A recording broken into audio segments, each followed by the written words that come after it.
Baladé au Trobat médiéval de Perpignan et je suis tombé sur des crapiots.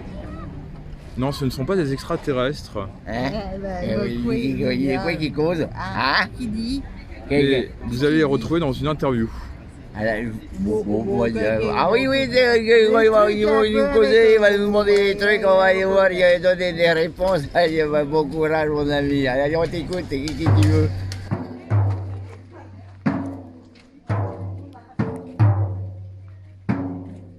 Alors je suis actuellement avec les univers perchés de Bergol. Bonjour.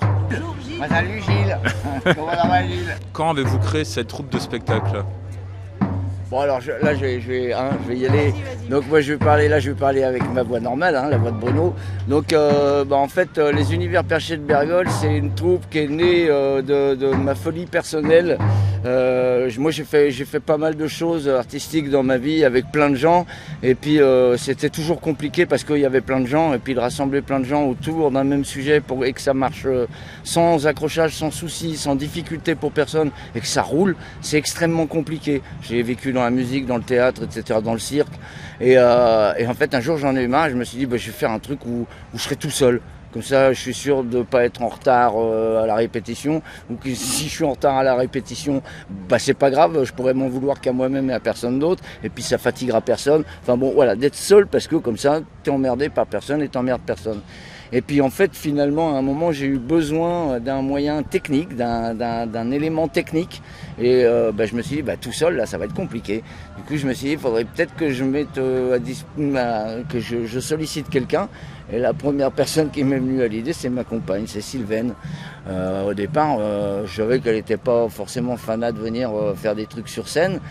Mais comme elle pratiquait des choses, j'ai dit, tiens, est-ce que tu peux faire ça? Est-ce que ça te dit un peu de lumière, un petit effet spécial, des petites choses toutes simples? Et puis elle m'a suivi à ce moment-là. Et puis de fil en aiguille, elle a eu envie de faire plus en plus de choses.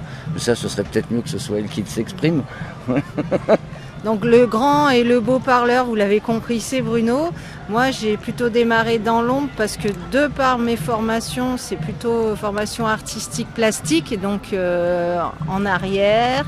Et là, sur sa demande, c'était faire du son et de la lumière et des ambiances spectacles. Et j'ai fait, écoute, j'ai jamais fait ça, mais allez, hop, et puis des effets spéciaux, et allez, hop, on démarre. On a démarré avec des briques et des brocs, et il n'y avait pas de problème, donc on a démarré avec des fils et batteries pour faire des petits effets spéciaux, juste ce qu'il fallait pour démarrer. Matériel maison. Ouais, matériel maison. Et au fur et à mesure, on a fait évoluer un petit peu. On n'est toujours pas hyper high-tech, mais on fait au fur et à mesure ce qui nous vient. Et puis, à côté de ma formation plastique, j'ai toujours pratiqué aussi l'expression corporelle. Donc, ça m'a permis d'intégrer petit à petit, finalement, de plus en plus des propositions que j'ai fait, qu'on a fait rebondir ensemble, par rapport à ses idées, ça a démarré avec sa compétence d'échassier où il avait un premier spectacle et du coup là-dessus on a commencé à créer des costumes et j'ai commencé... C'est un spectacle qu'on fait plus actuellement parce que moi j'ai un peu lâché les échasses mais qui est retrouvable sur notre page Facebook, c'est la prophétie des gargouilles où effectivement on enchaîne chacun deux types de personnages. Un personnage de type, c'est les premiers pas de Sylvaine en mode sorcière. Et puis moi je jouais un espèce de prédicateur fou qui annonçait la descente des gargouilles. Elle circulait derrière moi en vendant des gris-gris pour protéger les gens des gargouilles. Et puis on disparaissait, on revenait en gargouille, donc avec des costumes complets, masques, sur de l'expression corporelle complète, où là elle trouvait vraiment sa place, ainsi que notre fille. Bon, c'est vrai que là maintenant c'est quelque chose qu'on ne fait plus parce que moi j'ai un peu lâché les échasses.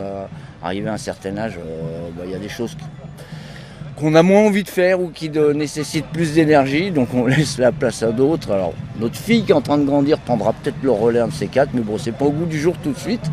Mais c'est vrai que c'est quelque chose qu'on peut retrouver. Et puis du coup, Sylvaine, en prenant goût à ça, j'ai continué de développer tout ce qui était expression corporelle en faisant du théâtre et du clown. Et du coup, petit à petit, surtout du clown, et c'est vraiment ce qui m'éclate.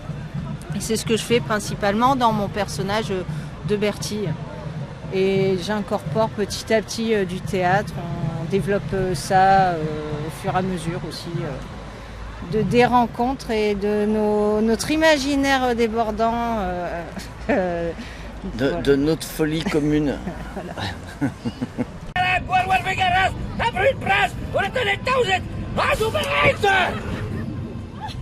Pourquoi les crapiots? Alors les crapiots, ouais, les crapiots. Ça, c'est une Alors histoire pourquoi de les famille. crapiots ou pourquoi l'animal? Pourquoi le nom comme ça ou pourquoi l'animal en lui-même? Pourquoi le nom et pourquoi l'animal? Parce que la mascotte, c'est une grenouille sur la page Facebook. À la fin et au début, enfin au début et à la fin. Oui, la marionnette, c'est une grenouille, mais bon, c'est une grenouille. Un crapiot, c'est une grenouille, c'est pareil. De toute façon, nous, c'est notre crapaud. C'est notre crapio, c'est L'origine. Kiki. C'est Kiki Crapio parce que tous nos animaux ils s'appellent Kiki. Il y a Kiki chat, Kiki Crapio enfin bon voilà. Après, la vraie origine de Crapaud, c'est notre fille. C'est notre fille. Quand elle est née, elle était en posture sur son lit, sur la table allongée. Et en fait, elle avait une truffe de petits crapauds. Elle avait un gros nez large, des grands yeux, et puis elle se tenait comme un crapaud. Donc c'était notre petit crapaud. Et puis tout le monde disait, ah ben non, c'est pas bon un crapaud. Et puis c'est vrai que nous on aime bien les crapauds. On trouve ça plutôt sympa les crapauds, pas moche du tout. Et on n'aime pas justement l'image que donnent les gens aux crapauds. Nous on trouve ça plutôt sympa. Et du coup, quand les gens nous reprenaient, oh non, c'est une jolie grenouille. Ils disaient, ah non, non, c'est un crapaud. D'ailleurs, on est la famille crapaud. On est des crapauds, on est fiers d'être des crapauds. Et puis, ben, quand nos sorciers sont nés, quand nos sorciers sont nés, eh ben, en fait, on s'est dit, mais en fait, ben, c'est les crapiots. Alors, les crapiots, pourquoi les crapiots? Parce que nos sorciers, ils ont un accent qui vient d'un mélange de plusieurs régions de France, comme ça. Et puis, l'origine, quand même, profonde à la base, c'est plutôt le Berry central, là. Et du coup, dans le Berry, on dit des garnouilles et des crapiots. Alors, du coup, on s'est dit, voilà, on sera les crapiots, hein. C'est clair, hein, c'est clair, hein, ma Bertie? Voilà, D'autres, hein, on en a de la comme ça, de la jaune. Et puis alors pour ça, on a le feu sacré pour y enchanter comme ça. Alors on fait les rituels comme ça. Lâche-moi toi, hein. Rimoulen, la Gronahoun, Nordan Capri, Ankaro Galad, Guanouarve Garaz, Abrut-Bras. Mais l'inspiration, ça vient du Berry ou d'ailleurs? Bah, en fait, l'inspiration des crapiots, des sorciers tels qu'on est, nous, oui, c'est le Berry. Enfin, pour moi, hein, c'est ce que moi je suis allé chercher et c'est ce que j'ai amené à Sylvaine. C'est vraiment, en fait, c'est les birettes. C'est les birettes du côté de Sancerre, c'est les birettes du Berry. Les birettes, bon, pour les gens qui ne savent pas, c'est les sorciers de là-bas. Et dans le Cher, dans le Berry, les sorciers et les sorcières, c'est culturel et c'est ancré. Et il y a encore pas si longtemps que ça, les paysans clouaient des chouettes aux portes des granges et ils avaient tous peur qu'on leur jette le mauvais œil, qu'on leur jette des mauvais sorts. Et ils allaient voir l'exorciste du coin, leur bouteux du coin, qui aussi faisait des chasses au mauvais œil, etc. Donc oui, l'inspiration, pour moi, elle vient clairement du Berry. Ce que je représente, c'est le sorcier du Berry. Et toi, t'es influencé aussi par les légendes? Ou pas? Par les légendes, par mon inspiration et mon évolution personnelle. C'est une recherche, c'est une forme de recherche spirituelle en fait, d'être attiré par toutes les formes de croyances. Donc que ce soit, c'est une forme de religion qui appartient à ceux qui la suivent. Et religion, ça veut dire être reliés les uns avec les autres, avec l'univers, etc. Donc après, à chacun sa forme de croyance. Et à partir du moment où elle relie vraiment les humains et les hommes, et moi je dirais même le cœur et la terre, moi ça me va. Chut, Bertie, tu vas Bah, nous envoyer au bûcher. oui, Tu bon, vas c'est nous bon, envoyer mais- au bûcher à dire des trucs pareils. Ouais, d'accord, il y a Oui, des ouais, peurs. Ouais, elle- mais bon, elle- mais moi, je suis- Elle, c'est une vraie sorcière, elle. Oui, moi aussi, mais Oui, elle, après- plus. Ouais, non, c'est une sorcière. Les sorcières, voilà. Notre démarche artistique, c'est de faire du théâtre complice. Vas-y, oui, voilà. Vas-y. Et en fait, le théâtre complice, ça consiste à permettre au public, dans un temps le plus court possible, mais pas forcément dans une durée courte, mais rapidement, d'établir un contact entre eux et nous, de façon à ce qu'ils se sentent invités à venir jouer avec nous. Donc on ne force jamais rien dans notre contact avec le public. On ne fait pas ce que certains appellent du théâtre interactif. Je ne veux pas dire du mal du théâtre interactif, enfin, c'est pas ça du tout le sujet. Mais parfois il y a des troupes qui prennent une personne dans le public et qui le mettent en scène de façon pas toujours bienveillante, pas toujours à droite, pour amuser les autres. Et c'est quelque chose qu'on ne supporte absolument pas. Du coup, nous, on a décidé d'avoir une démarche de proposer, d'être force de proposition pour le public. Et si le public a envie de jouer avec nous, il s'empare de l'espace, de la situation et de la possibilité. Et du coup, c'est à ce moment-là qu'il se passe ces choses un petit peu hors norme de la scène classique, où effectivement on établit vraiment une connexion avec les personnes. Et du coup, oui, c'est quelque chose qui est important pour nous, c'est très important pour nous. D'ailleurs, vous pourrez retrouver sur notre page Facebook aussi la définition qu'on a établie de notre pratique, que je rappelle est le théâtre complice. Donc oui, voilà, du coup, oui, la magie, elle est quand même là, elle est là.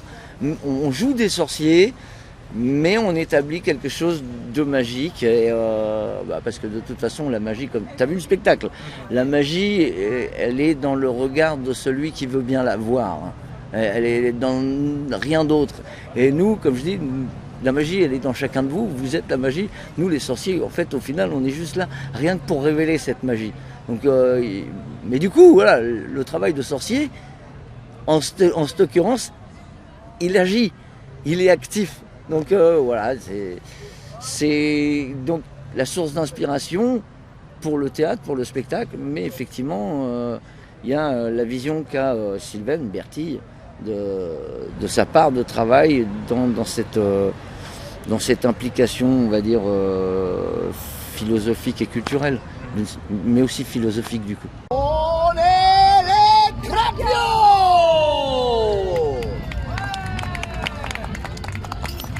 Oui, nous on travaille principalement dans le médiéval, mais pas que. Tu vois, par exemple, on a été conviés il n'y a pas tellement longtemps par chez nous pour une foire au vin dans un centre Leclerc. On y est allé sans aucun souci. Tu vois, et parce qu'il faut travailler, mais puis en plus si on peut apporter notre folie dans n'importe quelle circonstance, on est toujours content de le faire. À partir du moment où ceux qui nous demandent de venir respectent notre démarche et ne nous demandent pas de faire des trucs qui n'ont rien à voir avec ce qu'on a l'habitude de faire, si ça reste intègre avec notre démarche, pas de souci. Hein. Qu'est-ce que vous pensez des Trobbades médiévales de Perpignan ? Ah bah nous on adore, nous on est fans, de toute façon c'est la 4e fois qu'on vient. On sait que quand on vient là, il va y avoir plein de monde, il va y avoir du soleil. Bon, hier c'était un peu l'exception, mais ouais, c'est pas grave. De toute façon là voilà, il a plu hier, tout était mouillé ce matin, tout était encore bien mouillé, et là c'est presque tout sec. Donc et il fait super chaud, il fait super beau, les gens sont contents, nous aussi. Et puis on va enchaîner avec encore une prestation, et puis le spectacle en fin de journée, et puis voilà, nickel. Non, Trobbades, on adore. Ouais, puis nous, ça nous change aussi parce que on vient dans le sud, ça parle catalan, espagnol, et c'est sympa aussi. Ça nous amène de la chaleur et on donne aussi de notre chaleur et c'est sympa. Et puis surtout, les Trobbades, c'est Trobbades.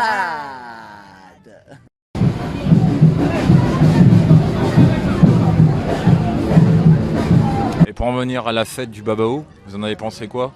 Ouais, c'est un ovni ce truc. Nous on a halluciné, on a adoré l'accueil, de l'équipe organisatrice. Je me rappelle plus d'ailleurs de son prénom, cette jeune fille super sympa. L'Office du tourisme. De l'Office du tourisme qui nous a pris aux petits soins, etc. Non, c'était vraiment chouette. Les loges sympas avec des voisins, super sympa. Un très très bon souvenir. Par contre, quelle sauvagerie, ce défilé de 3 heures avec la bataille de confettis, les gamins super agressifs, les gens trop sous.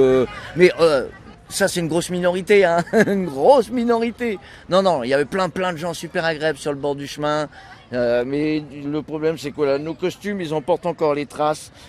Et sérieux, Rivesaltes, arrêtez avec les bombes à serpentin, arrêtez avec ça pourrit tous les costumes et c'est super désagréable. Les confettis dans la tronche pour être agressif au papier, ça reste une agression, arrêtez ça aussi, jetez-les, jetez-les nous sur nous, mais en toute bienveillance, s'il vous plaît, parce que nous, quand on jette de la farine, c'est jamais dans vos tronches, c'est jamais dans vos yeux, c'est toujours à vos pieds. Alors faites-en autant avec les confettis. C'est une super fête à part ça. Est-ce que vous aurez un petit mot à dire pour les auditeurs de Zone Imaginaire et auditrices aussi? Je vais me faire taper dessus.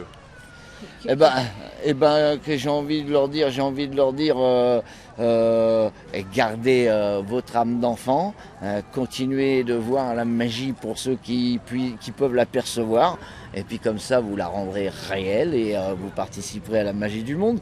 Surtout, ouais, c'est ça, hein, gardez votre âme d'enfant.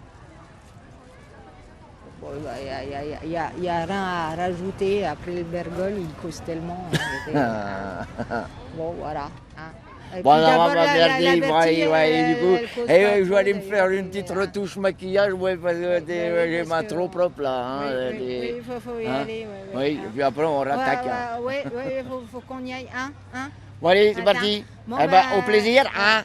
À bientôt. Et prenez soin de vous. Oui, prenez bien soin de vous. Mangez bien, buvez bien, mais pas trop. trop. Bon vent.